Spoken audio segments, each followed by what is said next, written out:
ang ganda. Yeah. It's an old subdivision kasi nasa approximately 25 community and yung trees matured na. Malaki yung mga bahay. Where we Yun yata si Sir. Di ba yun siya? saan? Yun naglalakad. Hi sir, let's go to your Let's house. go. Let's go to your house. Okay, He's in the office. I have a key now. okay, just roll. All right, let's go. So how do you feel? How do you feel the? Oh, great walkout. I mean, I've been walking for 22 minutes. I went all the way around to, here. So anyway, did you need my signature or something? Or?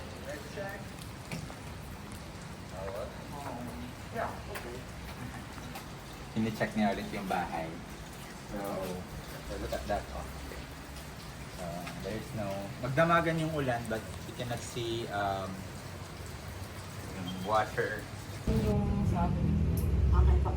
80% down, 80% loanable amount. Ito po yun. In 7 years, ma'am, ito po yung monthly natin. 139,300. Yan o, vicinity map ng Dinidiscuss niya sa akin. Brentwood subdivision. Ito siya. Ito siya guys, yung buong map ng Po ba, ma'am? Brentwood. Sa Brentwood guys, dito siya. Ito yung pinakaunang dinevelop ng Masaito dito. Then the next one will be the Fairground subdivision. Ito yung may mga maliliit na mga bahay dyan. Okay, so parang ito yung economic house. Ito yung high-end niya. Kaya minsan may mga 300, 400. Yung sa kanila dito. Ito yung nakuha nila. Ayan. So may cul-de-sac. So meron tayong available, which is ito. Ito yung buong map niya. Okay guys. Congratulations! Very good.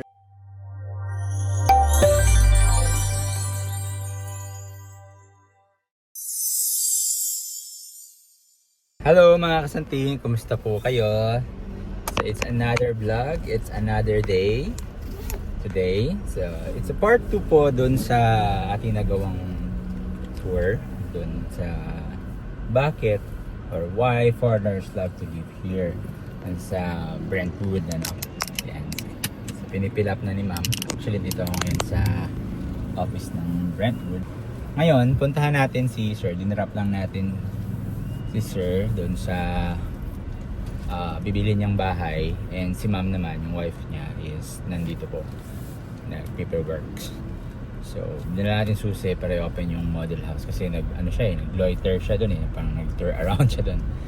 And well, this is great dahil lahat ng needs ng client natin na-provide natin, kung anong gusto niya, yung locations, yung bahay, at syempre yung financing, flexible financing term na meron siya.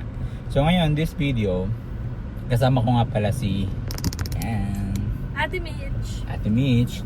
So wala tayong taga-video no? Hirap na natin yung video. So kinaladkat ko siya. Kaso mawala. That's good kasi tingnan dyan yung binabahaba yung lugar. Matitest natin. So dito ay flood free po guys. Huwag kayong mag-worry. Well, yung furniture ko kahapon is the part 1, yung Chantal model is kukunin na nila. So most probably hindi na siya available. Yung katabi na lang. So gumawa ko ng susi Para makita. para makita, para mag-check. So that's worth 8.6 million. So check nyo kung worth ba siya sa 8.6 million. Na may flexible payment term din siya guys dahil direct to developer siya. Pwede nyo rin siyang i-bank. Okay? Pero kung gusto nyo wala masyadong documentations, hassle-free, mga ganyan, so we can talk the term, diba?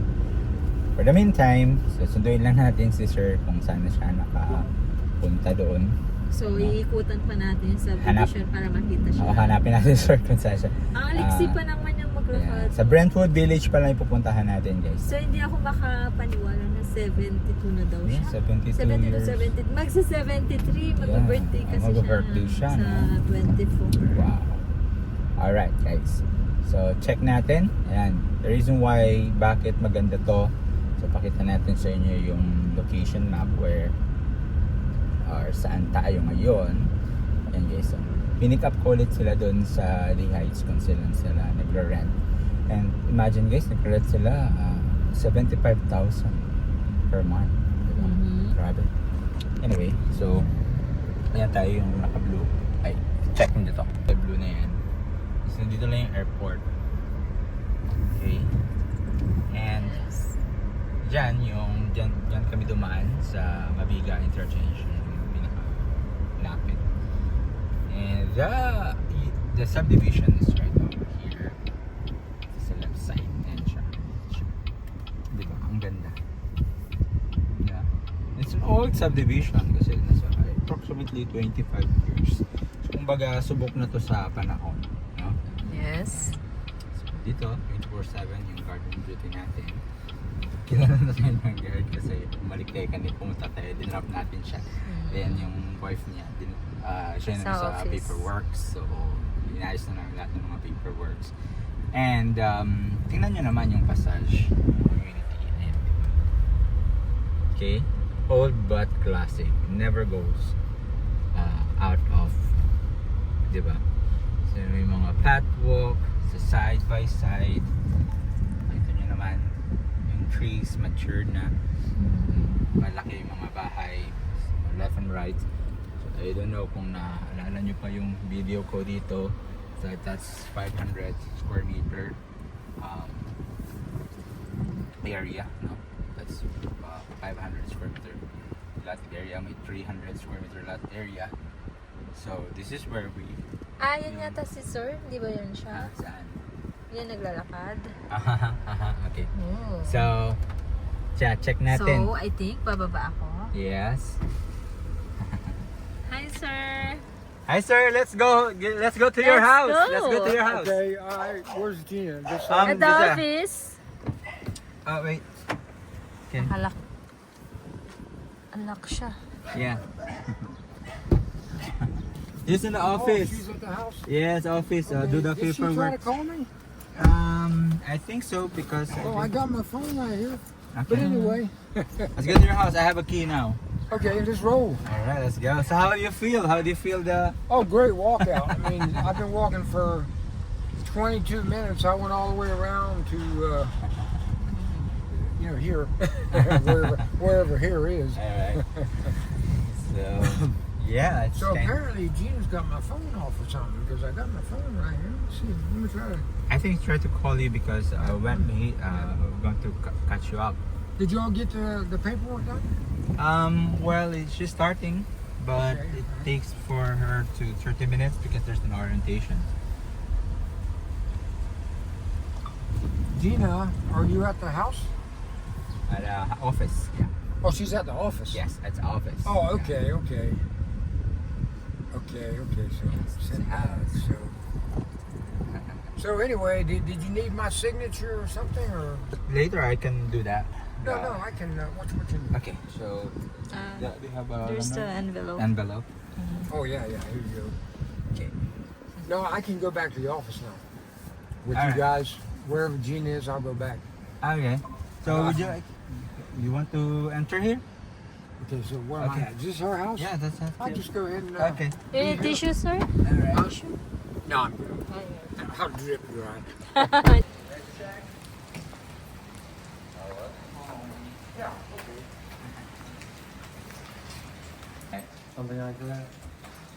At ayun na nga guys, bumalik kami dito sa office dahil gusto niya at siguro napagod na siya kakalibot doon sa subdivision at tatapusin na lang daw muna niya yung kanilang paperworks.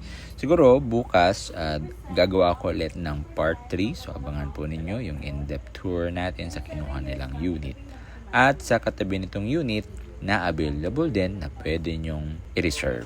Alright, so hanggang sa muli, ito na muna yung aking video. Abangan nyo po yung susunod nating part 3 ng tour dito sa Brentwood Subdivision. Maraming salamat. Please do like and subscribe if you find this video helpful. Muli, ako nga pala si Kuya George ng The Forge Realty. Dream home you deserve, people you trust. See you and God bless.